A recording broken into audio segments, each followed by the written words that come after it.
নমস্কার। আজ বাংলার কথায় আমি পাপড়ি প্রধান রয়েছি আপনাদের সঙ্গে। আমতা বিধানসভা কেন্দ্রের সাংস্কৃতিক সংস্থাসমূহের উদ্যোগে আমতার শেহাগড়ি ফুটবল মাঠে আয়োজিত এক বর্ণাঢ্য বসন্ত উৎসবে মেতে উঠল ৮ থেকে ৮০ আবেগ আপ্লুত এলাকাবাসী।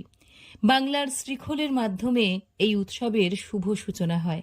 একই সঙ্গে বাংলার ঐতিহ্যবাহী আদিবাসী নৃত্য ছিল উল্লেখযোগ্য প্রদর্শন।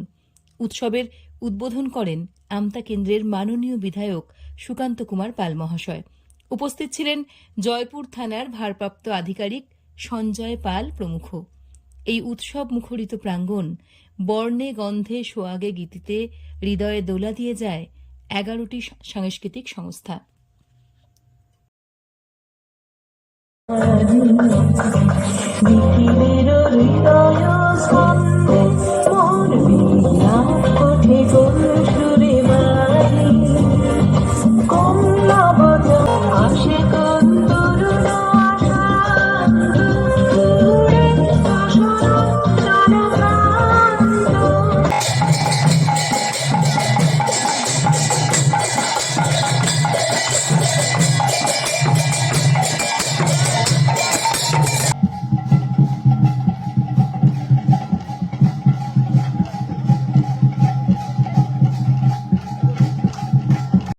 সামিল করতে পেরেছি সেই সমস্ত প্রেমী আমতা কেন্দ্রের বিধায়ক আমাদের ভীষণ কাছের মানুষ সুকান্ত কুমার পাল মহোদয়কে অসংখ্য ধন্যবাদ জানাই।